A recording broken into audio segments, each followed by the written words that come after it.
ফজরের 2 রাকাত সুন্নতের পরে 100 বার দোয়াটি পড়ুন, দুনিয়া আপনার কাছে নত হবে, আপনি ধনী হয়ে যাবেন ইনশাআল্লাহ। এটা আমার কথা নয়, নবী সাল্লাল্লাহু আলাইহি ওয়াসাল্লাম নিজে জানিয়ে দিয়েছেন।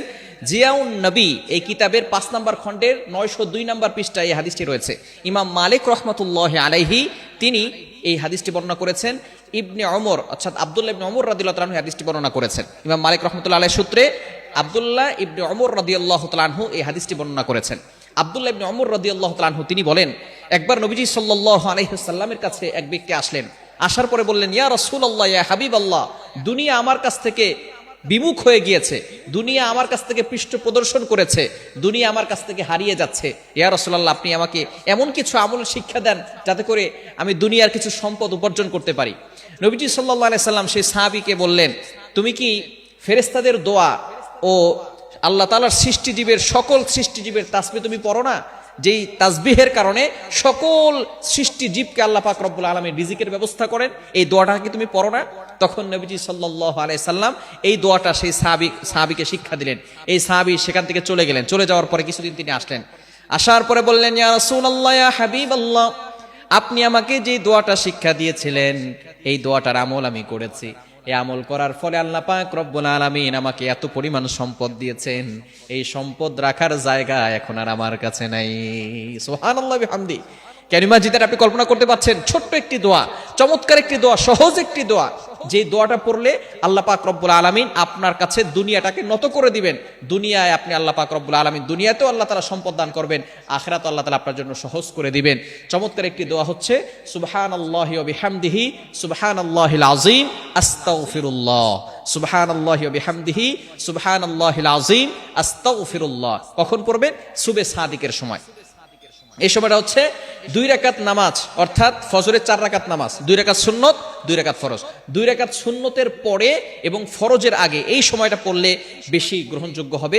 এই সময় পড়লে, কেননা আজানের পরে ইকামতের আগে দোয়া করলে সেই দোয়াটা কবুল হয়। এটা আমরা অনেকে জানি না। আদ-দুআউ লা ইউরাদ্দু বাইনাল আযানি ওয়াল ইকামা।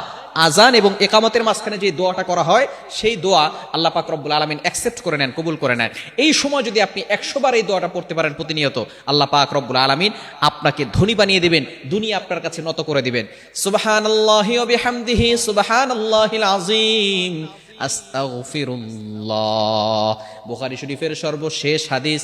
চমৎকার এই হাদিসের ভিতরে এই 2টি বাক্যের কথা উল্লেখ করা হয়েছে। নবীজি সাল্লাল্লাহু আলাইহি সাল্লাম জানিয়ে দিয়েছেন, সাহাবায়ে কেরামদেরকে একবার সামনে নিয়ে বসলেন, বললেন, ও আমার সাহাবীরা, তোমরা কি জানো কালিমাতান, এমন 2টি কালিমা আছে, হাবিবাতান ইলার রহমান, আল্লাহ পাক রব্বুল আলামিনের কাছে, রহমানের কাছে এই বাক্য দুটি খুবই প্রিয়।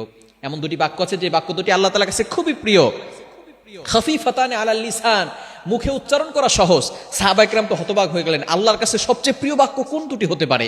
এবার সাহাবায়ে কেরাম একটু নড়ে চড়ে বসলেন। ইয়া রাসূলুল্লাহ, বলেন না বাক্য দুটি কি? নবী সাল্লাল্লাহু আলাইহি সাল্লাম বললেন, খাফিফাতান আলাল লিসান, মুখে উচ্চারণ করা সহজ। এরপরে সাহাবায়ে কেরাম আরেকটু নড়ে চড়ে বসলেন, মুখে উচ্চারণ করাও সহজ, আবার আল্লাহর কাছেও প্রিয়, এমন কি বাক্য ইয়া রাসূলুল্লাহ একটু বলেন। এরপর নবী সাল্লাল্লাহু আলাইহি ওয়াসাল্লাম বলছেন, সাকিলাতানে ফিল মিজান, শুধু তাই নয়, মিজানের পাল্লায় সবচেয়ে বেশি ভারী হবে এই আমলটি। এবার সাহাবায়ে কেরাম নড়ে চড়ে বসলেন, ইয়া রাসূলুল্লাহ বাক্য দুটি বলেন না। এবার নবীজি সাল্লাল্লাহু আলাইহি ওয়াসাল্লাম বলা শুরু করেছেন, সুবহানাল্লাহি ওয়া বিহামদি সুবহানাল্লাহিল আযীম, সুবহানাল্লাহি ওয়া বিহামদি সুবহানাল্লাহিল আযীম আল্লাহ তাআলার কাছে সবচেয়ে প্রিয় বাক্য।